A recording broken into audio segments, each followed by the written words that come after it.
Seja muito bem-vindo ao nosso culto online de terça-feira. Eu queria te explicar que terça-feira nós aqui da igreja fazemos um estudo bíblico sobre o livro de Romanos. Então nós vamos hoje dar continuidade a esse estudo bíblico. Então vamos orar abençoando esse culto e entregando esse culto a Deus. Amém?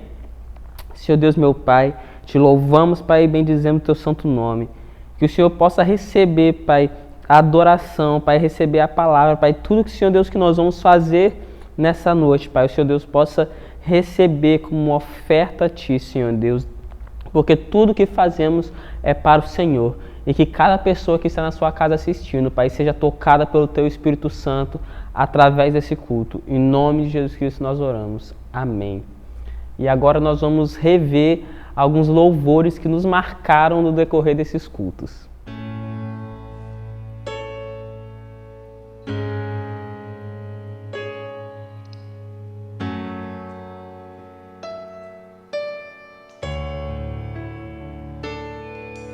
Tu reinas no trono dos céus, a criação se prostra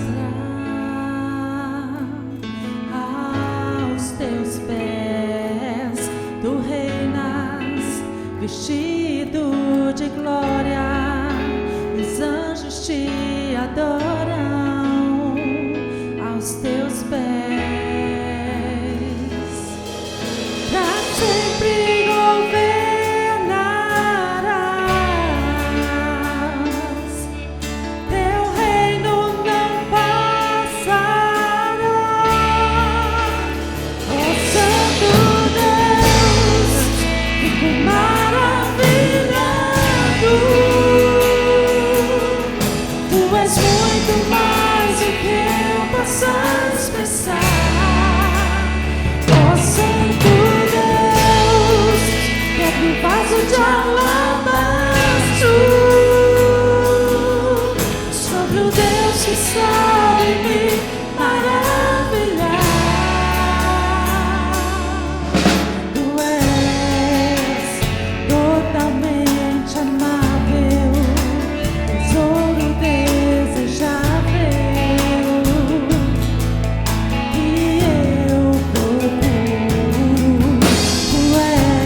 fogo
Dois homens trazem uma oferta ao Senhor.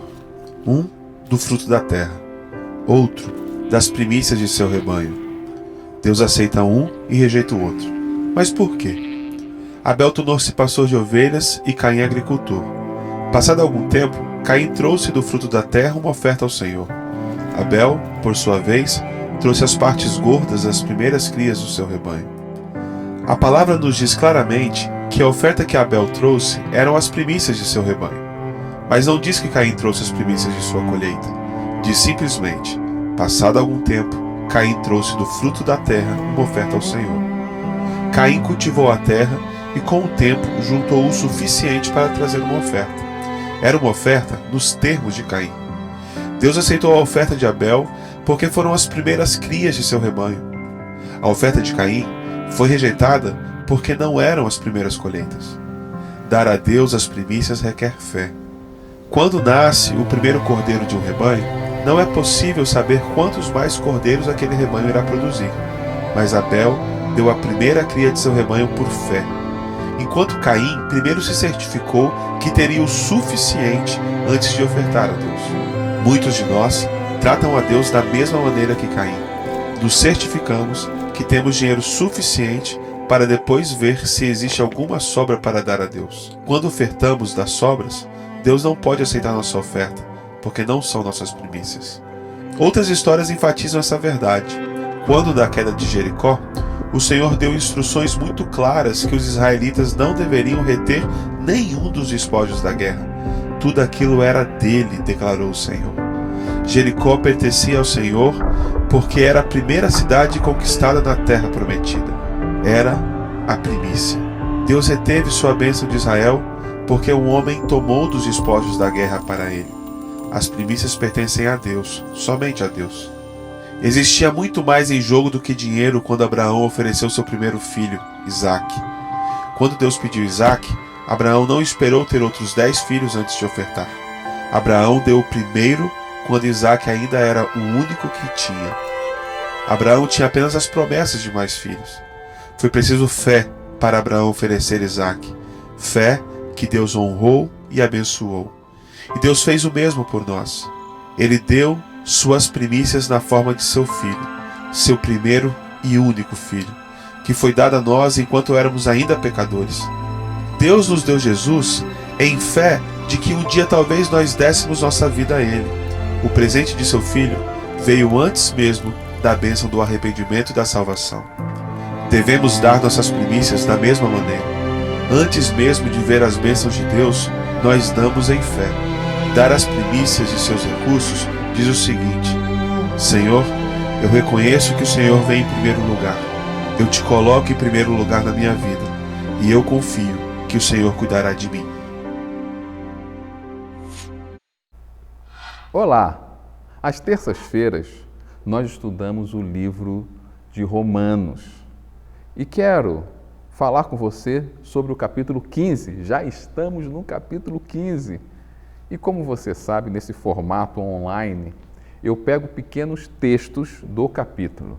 Não estudamos versículo por versículo, mas textos dentro do capítulo. E eu quero usar o texto a partir do verso 22 do capítulo 15, que diz o seguinte: Esta foi a razão porque também, muitas vezes, fui impedi-lo de visitá-los. Mas, agora, não tenho mais campo de atividade nestas regiões e desejando há muitos anos visitá-los. Penso em fazê-lo quando em viagem para Espanha. Prestou atenção? Paulo tinha um plano. O plano de Paulo era ir para Espanha. Ele queria visitar os irmãos ali em Roma, mas ele tinha um objetivo final, ir para a Espanha, e antes de ir para a Espanha, ele queria ir visitar aqueles irmãos e conhecer muito daqueles irmãos que ele não conhecia, porque a igreja ali em Roma não foi ele que fundou. Ele estava escrevendo aquela epístola quer dizer cartas longas, ele estava escrevendo aquela carta longa para eles, porque sabia a importância daquela igreja no cenário mundial. Roma era a cidade mais importante do mundo naquela época. E certamente uma igreja ali seria uma das igrejas mais influentes do mundo. Sabendo disso, ele escreve aquela carta longa para eles, que era a epístola. Mas não conhecia e queria muito conhecê-los. Ele dizia que há muitos anos ansiava conhecê-los e agora chegou a hora. Ele estava se preparando para aquele momento, escrevendo primeiro uma carta que iria chegar, que queria conhecê-lo, e agora se preparando para a viagem, mas já avisando que ele estaria ali de passagem. Ele queria chegar na Espanha, porque ele queria chegar numa região onde o Evangelho ainda não tinha sido pregado. E eu quero que você preste atenção como Paulo tinha tudo planejado de forma detalhada. Paulo era meio perfeccionista. Olha aqui, a partir do verso 25 ele diz: mas agora estou de partida para Jerusalém, a serviço dos santos, porque a Macedônia e a Acaia resolveram levantar uma coleta em benefício dos pobres dentre os santos que vivem em Jerusalém. Olha o que ele está dizendo: eu já estou partindo agora, já estou indo para aí, mas primeiro eu preciso passar em Jerusalém. Porque os irmãos da região da Macedônia levantaram uma coleta, uma oferta generosa para os irmãos que são pobres em Jerusalém. E eu me comprometi em levar essa oferta. E eu vou cumprir minha palavra. Eu vou ajudar lá os pobres. Eu desafiei esses irmãos a levantar essa oferta. E eu quero levar pessoalmente, para não haver nenhuma dúvida que chegou no seu destino, que eram os pobres de Jerusalém. E ele partiu ali para Jerusalém. Ele tinha um plano detalhado: sair daqui agora, ir para Jerusalém, entregar essa oferta aos irmãos pobres de Jerusalém, falar para eles que foram os irmãos da região da Macedônia, gentios, e quebrar algumas barreiras que talvez eles tenham com alguns não-judeus, que eram chamados de gentios, e como esses não-judeus o amavam, e eles deveriam retribuir com seu amor. E eles iam sair dali de Jerusalém, direto para Roma, e de Roma para a Espanha. E não pense que ele não fez isso debaixo de oração. Sim, ele fez, como fazia tudo. Paulo fazia tudo debaixo de oração, pedindo direção de Deus. Você pode ver isso nitidamente a partir do verso 30. O verso 30 começa assim: irmãos, por nosso Senhor Jesus Cristo, e também pelo amor do Espírito, peço que lutem juntamente comigo nas orações a Deus, a meu favor, para que eu veja livre os dos rebeldes que vivem na Judéia, e que este meu serviço em Jerusalém seja bem aceito pelos santos. Isto para que, pela vontade de Deus, eu chegue à presença de vocês com alegria e possa ter algum descanso na companhia de vocês. Perceba que ele não fez isso à toa. Ele fez debaixo de oração, que ele diz que não é apenas oração, ele batalhou em oração e convidou outros irmãos para batalhar em oração junto com ele. E uma batalha de oração, é clamor, é jejum, é adoração. E talvez ele levantava de madrugada, talvez alguns irmãos se levantavam, clamando e orando, intercedendo por Paulo nessa viagem. E veja que ele era bem específico. Ele não foi genérico com Deus, foi específico, pediu para que Deus o livrasse dos rebeldes da Judéia. Ou seja, que Deus o livrasse das pessoas que poderiam em Jerusalém se levantar contra ele e de alguma forma prejudicá-lo. Ele também é específico dizendo para que ele pudesse fazer uma viagem tranquila para Roma e que as pessoas de Jerusalém, que aquelas pessoas rebeldes diante de Deus, não possam tirar dele essa tranquilidade na sua viagem. Ele orou, clamou, foi específico, mas o plano dele não era o plano de Deus. Paulo nunca chegou à Espanha. Ele tinha esse sonho, essa vontade, esse desejo, mas nunca chegou lá. Ele orou para Deus o livrasse dos rebeldes da Judéia. Bem, Deus não livrou. Aquelas pessoas, aqueles rebeldes, aquelas pessoas que não temiam a Deus, se levantaram contra Paulo. E Paulo foi preso. Injustamente preso. E Paulo não foi para Jerusalém por vaidade, não foi por Jerusalém sem oração. Paulo foi para Jerusalém de forma altruísta. Ele foi levar uma oferta para os irmãos pobres que moravam em Jerusalém, uma oferta dos irmãos da região da Macedônia. Paulo não chegou de forma tranquila em Roma, chegou algemado em Roma, chegou preso. Ficou preso de forma domiciliar no início. E ali ficou por muito tempo. Na verdade, nunca mais ele saiu daquela prisão. Foi uma prisão que Paulo não saiu. Diferente de outras. Ele estava acostumado a ser preso, mas dessa vez foi a última prisão dele. E não pense que foi uma prisão fácil. Se você vê em 2 Timóteo, você vai ver que foi tempos difíceis. Tempos que até muitos irmãos o abandonaram. E só Lucas estava com ele, além de outros poucos, como Marcos. Por que deu tudo errado, se Paulo fez tudo certo? Paulo fez tudo certo. Procurou a vontade de Deus. Não estava fazendo algo para si mesmo, mas para abençoar outras pessoas. Ele não foi para Jerusalém simplesmente para desafiar os rebeldes, foi lá para abençoar pessoas, levando uma oferta para os pobres. Paulo orou, e não foi qualquer oração, ele batalhou em oração, ele foi específico nas suas orações, ele sabia o que queria, e Paulo tinha um desejo de fazer tudo isso para glorificar a Deus. Mas nada aconteceu como ele planejou.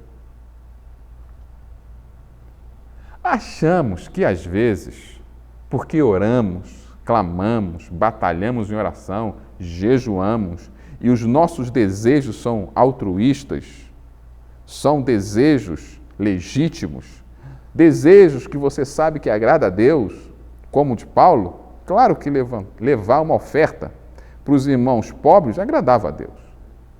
É claro que as intenções de Paulo agradavam a Deus.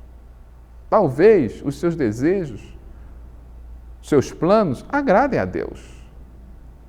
Mas isso não quer dizer que eles vão acontecer. Porque Deus pode ter outros planos. E muitas vezes temos problemas de aceitar o plano de Deus. Não era o caso de Paulo. Ele aceitava o plano de Deus. Ele sabia que o plano de Deus era maior que os seus planos. E ele estava convicto disso, a ponto de se submeter sem murmurar. Mas, às vezes, queremos pressionar a Deus a fazer o que nós queremos, porque oramos, porque clamamos, porque o que desejamos é bom. Você não planejou esses dias, eu não planejei esses dias. Você tinha outros planos, eu também tinha outros planos.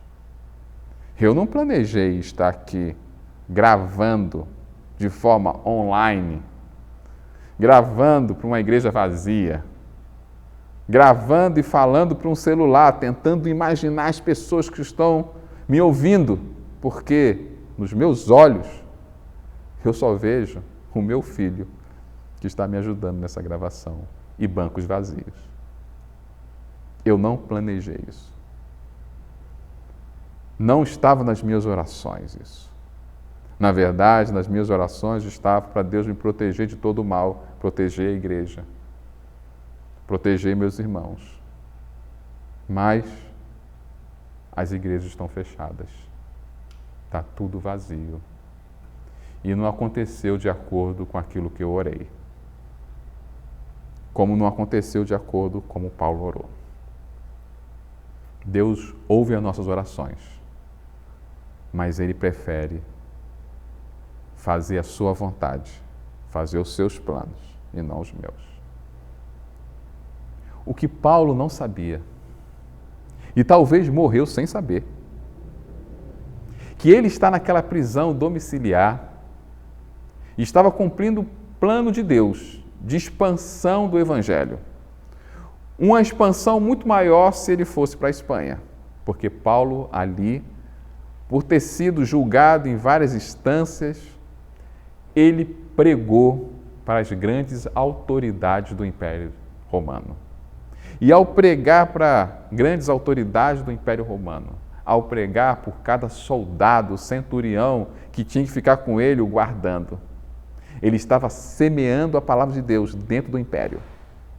E ao semear a palavra de Deus dentro do império, aquela palavra, ela frutificou no tempo de Deus. Não foi de forma imediata, mas ela começou a crescer dentro daquele império.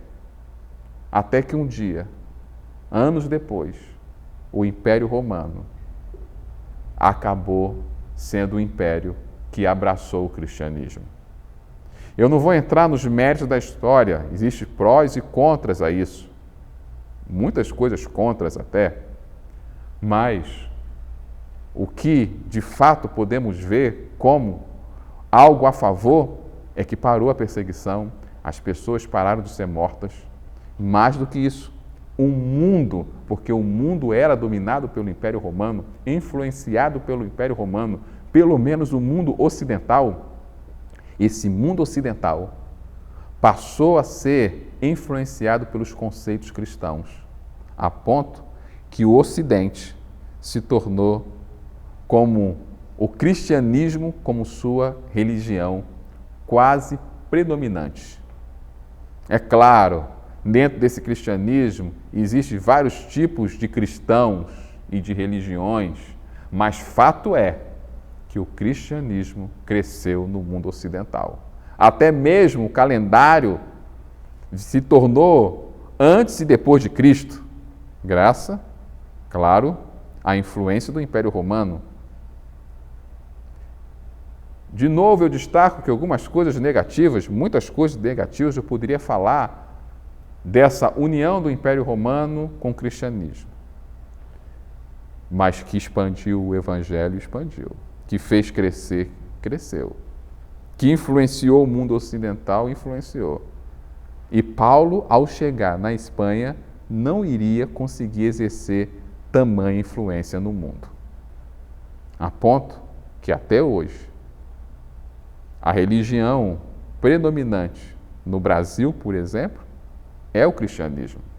Sim, nem todos são salvos, nem todos seguem o Cristo verdadeiro, mas a maioria já ouviu falar do Cristo, aqui e em tantos outros países. Por quê? Por causa dessa influência do Império. E quem começou a semear essa influência? Paulo, dentro de uma prisão. O plano de Deus é sempre muito maior que os nossos planos. Nós não conseguimos nem imaginar o tamanho do plano de Deus. Eu não planejei estar aqui, como eu falei, mas Deus tinha um plano. E no plano de Deus, Deus sabia, se hoje, terça-feira, o culto fosse na igreja, você não iria me ouvir. Você talvez não estaria ouvindo essa mensagem. E no plano de Deus, Deus queria que você ouvisse. Deus queria que você percebesse que você precisa se submeter aos planos dele. Você tem que aceitar os planos de Deus. E às vezes é fácil aceitar quando estamos todo errado. Quando temos uma vida torta. Quando estamos fazendo coisas erradas. E as consequências são terríveis, nós entendemos. Nós estamos errados. As consequências tinham que vir mesmo. Eu tinha que quebrar a cara. Eu entendo isso. A gente não entende quando tudo que eu faço está humanamente certo. Estou orando, estou clamando e o que eu quero certamente é algo que agrada a Deus. E mesmo assim dá tudo errado. É nessa hora que eu preciso confiar, que eu orei, seja feita a tua vontade. E quando eu falei isso na minha oração, seja feita a tua vontade, perceba que Paulo usa essa palavra, seja feita a sua vontade. Ele diz que seja segundo a vontade, se for segundo a vontade de Deus, ele diz, se for segundo a vontade de Deus. Ele sabe, nós sabemos que a vontade de Deus deve prevalecer. E às vezes dói. Às vezes dói. Como eu disse, no final de tudo isso, a história, não a Bíblia, diz que no final dessa prisão, Paulo foi decapitado. Nem tudo termina como eu gostaria, mas tudo termina segundo a vontade de Deus. Tudo vai acontecer segundo a vontade de Deus na sua vida. E eu gostaria que você deixasse a ansiedade, deixasse a insegurança e não apenas aceitasse, mas entendesse que o plano de Deus é melhor que o seu, mesmo que as coisas parecem não andar como eu gostaria. Vamos orar? Senhor Jesus, Pai amado, quero orar por esse meu irmão e essa minha irmã agora, e que ele possa aceitar que a vontade do Senhor é melhor que a nossa. Talvez as coisas, e certamente as coisas não estão acontecendo como ele gostaria, muito pelo contrário. Como as coisas não estão acontecendo como eu gostaria, muito pelo contrário. Mas mesmo assim, está acontecendo como o Senhor quis. E o Senhor vai fazer o que é melhor para a igreja, vai fazer o que é melhor para mim, vai fazer o que é melhor para esse meu irmão, vai fazer o que é melhor para a honra e glória do Teu santo nome principalmente. E que possamos aceitar a Tua vontade, mesmo não entendendo, mesmo sofrendo até, mesmo quando as coisas não acontecem como eu gostaria, mesmo que eu questione por quê. Mesmo assim, mesmo sofrendo, eu posso entender que a sua vontade é melhor do que a minha e os seus planos são melhores que os meus. E no final, talvez demore um pouco, eu vou olhar para trás e vou constatar que o Senhor tinha o melhor. E o melhor do Senhor era além daquilo que eu podia imaginar. No nome santo e poderoso de Jesus Cristo. Amém. Deus te abençoe.